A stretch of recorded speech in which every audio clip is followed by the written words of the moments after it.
Fala, galera! Fala, galera! E aí estamos aqui novamente para comentar uma série. Essa série ainda não chegou ao fim, tá só no comecinho. A gente está no 4º capítulo dela nesse exato momento. E nós vamos falar um pouquinho sobre a série Expresso do Amanhã, que tá rolando na Netflix. Chega junto.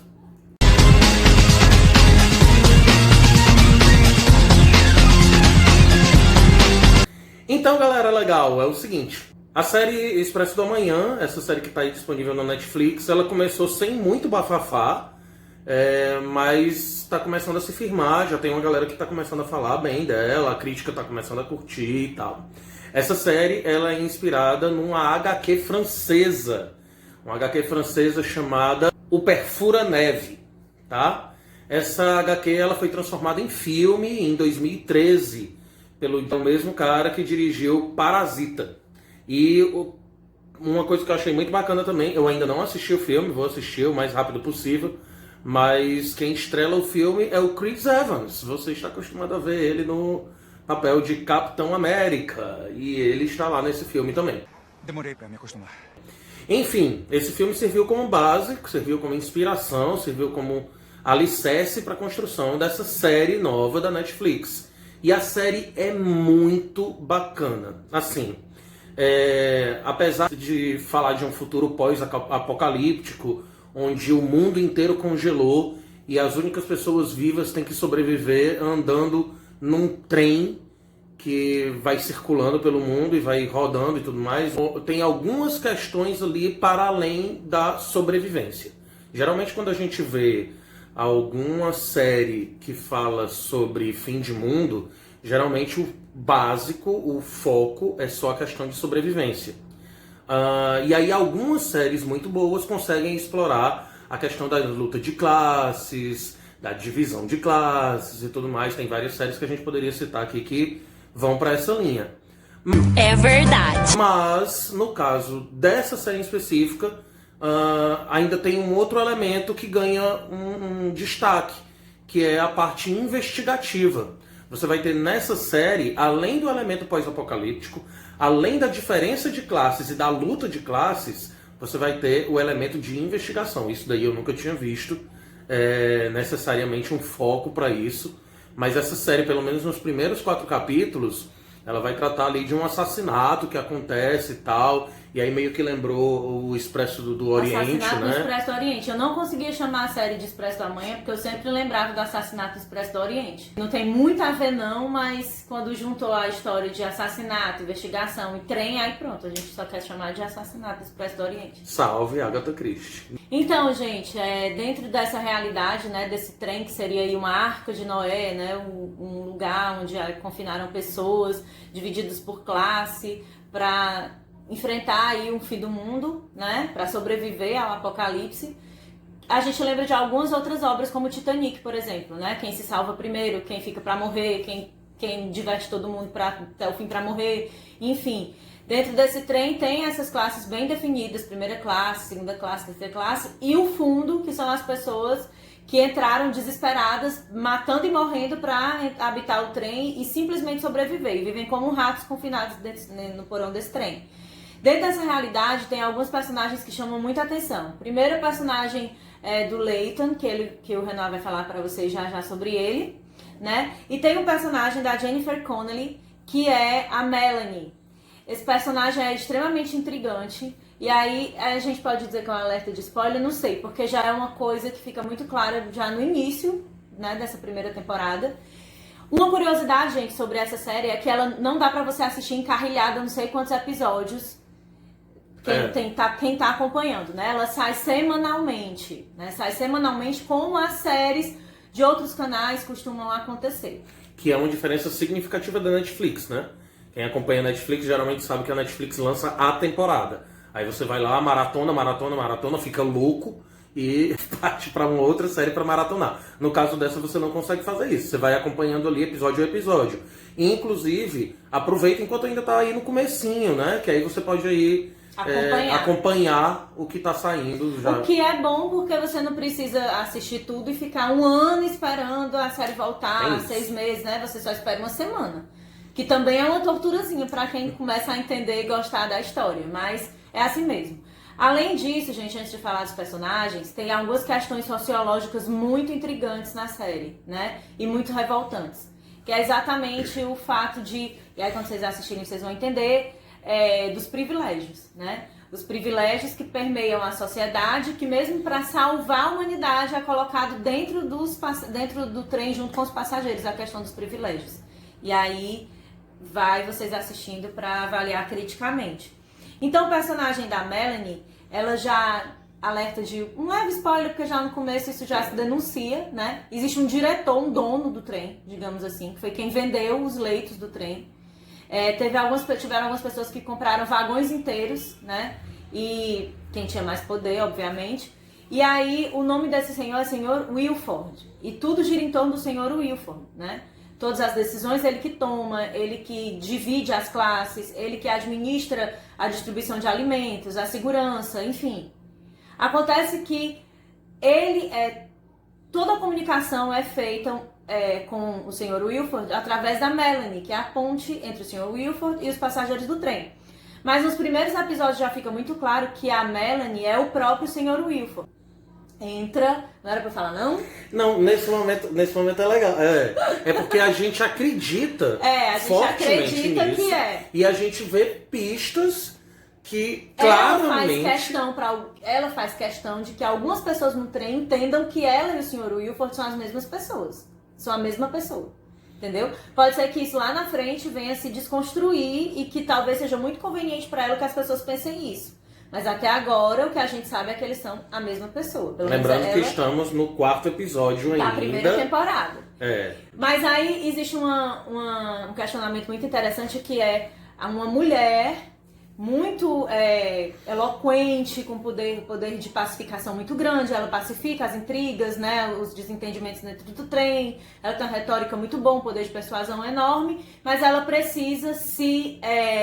esconder, digamos assim, se proteger, vestir a armadura do Sr. Wilford para ser respeitada pela tripulação do trem.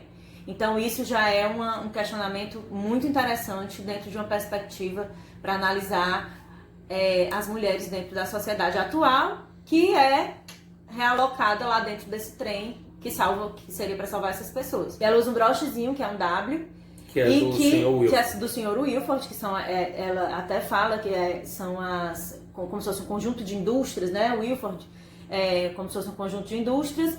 E aí tem um episódio muito interessante em que o broche dela tá ao contrário, formando um M, e a comparsa dela, a grande aliada dela, comparsa é ótimo, a grande aliada dela vai lá e, opa, você está esquecendo o seu broche, e vira o broche para que ele se torne um W novamente. Então, para mim, enquanto professora de filosofia, sociologia, analiso isso como uma simbologia muito forte, né? De que essa mulher jamais pode deixar que as pessoas percebam que não existe um homem por detrás da figura dela que deve ser respeitado. Isso pode fragilizar as relações dentro do trem, caso percebam que ela é ela quem é o manda-chuva de tudo ali, que é quem coordena e dirige todo o trem. E a Melanie tem uma fiel escudeira que é uma oriental, uma japonesa, né, que é quem cozinha para ela. Ela, se vocês pararem para prestar atenção, ela só come frutos do mar, ela só come peixe, ela não... Né, uma coisa importante para vocês atentarem. Tem um detalhe interessante aí, que ela é muito focada na culinária japonesa como um todo. Japonesa, é verdade. Não vou dar spoiler aqui, mas lá na frente vocês vão perceber ali um detalhezinho ali que não é só os frutos do mar, é uma coisa com a culinária japonesa. Tem uma coisa aí. Sim, e aí essa fiel escudeira dela, que é uma japonesa, ela tem um relacionamento com uma das mulheres da guarda do trem, né? E aí esse relacionamento também vai ter uma simbologia muito forte dentro das relações interpessoais ali. Analisando de uma maneira bem crua, né? A gente também precisa perceber que tem muitas crianças dentro do trem. E essas crianças, elas são recrutadas aos poucos para fazer parte de alas mais privilegiadas do Expresso do Amanhã. Tem um contexto aí que é o fato de a Terra ter congelado. Isso é muito importante também, né? O trem, ele está andando por um planeta congelado. Pois é, a gente chega no 4º episódio, não vou dar nenhum spoiler aqui, mas... eu já dei. A gente chega no 4º episódio com muitos questionamentos a respeito de muitos personagens. O Leighton, ele começa ali no fundão, né? Que é esses vagões que foram ocupados por uma galera que não comprou a passagem. Tem uma questão muito bacana aí das lutas de classes mesmo, assim. Acho que fica muito forte essa identidade da série, onde ele vai focar muito nessa coisa da luta de classe, quais são os direitos dos privilegiados, das altas classes. Como os menos privilegiados se organizam para enfrentar, né, esse poder. E o bacana também é porque eles colocam isso em classes muito bem definidas. Não é só a alta classe e a baixa classe. Você vai ter ali a primeira classe, a segunda classe, a terceira classe e o fundão.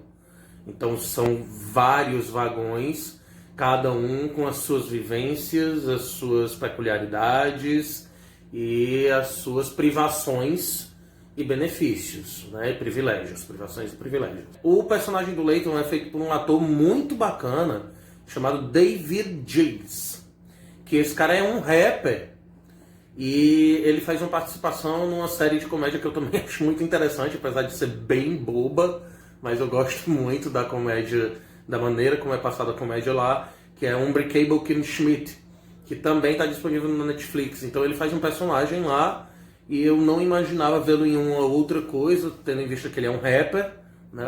A linguagem dele é uma outra. Outra coisa bacana também de se observar é como os negros são colocados dentro da série novamente, né? A gente percebe ali que os negros eles estão nas classes inferiores e eles têm pouquíssimos negros na primeira classe.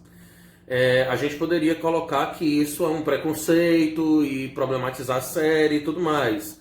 Mas, na verdade, é meio que um retrato da nossa sociedade. A gente sabe que entre as classes privilegiadas, a gente tem uma grande maioria de pessoas brancas, e a gente sabe que entre a grande maioria das classes menos privilegiadas, nós temos uma grande maioria de negros. Eu vejo na série meio que um retrato da nossa sociedade de hoje. Apesar de se passar talvez num futuro distópico, em alguma coisa assim, eu pergunto pra você, e aí eu peço até que você deixe seus comentários aqui embaixo e tudo mais, a ideia é problematizar mesmo. Eu te pergunto, no futuro, essa situação muda? A gente realmente vai ter mais negros ocupando todos os cargos mais altos e tal, etc. Ou a gente vai chegar numa igualdade? Mas enfim, essa questão de divisão racial e social fica muito clara no trem. E eu acho isso muito interessante. E de gênero também. E de gênero também. E eu acho que isso é bem interessante a gente focar, porque é um HQ que foi escrito ali na década de 60. Convido vocês para assistirem, compartilharem, conversarem, problematizarem a respeito da série. E como a gente ainda tá no comecinho da primeira temporada, né? Porque é o que foi lançado até agora, então muito provavelmente a gente vai voltar com um vídeo sobre o Expresso do Amanhã, para que a gente vá construindo essa conversa ao longo das temporadas. E já fica aí para quem fica naquela de tipo, eu vou assistir a série e tudo, mas será que vai ter continuação? A TNT, que é a emissora responsável pelo seu lançamento, já garantiu segunda temporada. Então nós temos aí pelo menos 2 temporadas aí de uma série que está se mostrando cada vez mais interessante. Fica aí o convite, chega junto com a gente para comentar, assistir e compartilhar aí essas curiosidades e esses debates. Valeu, pessoal. Não esquece de curtir o canal, compartilha para os amigos, inimigos, comenta, dá o like e se inscreve no canal. A ideia realmente é democratizar o conhecimento de arte e cultura aqui pelo canal Renoarte. Té. É uma bebida oriental. Essa parte não era pra dizer não. Era não? Não, mas vai. Oxe, mas... Vai. Corta, faz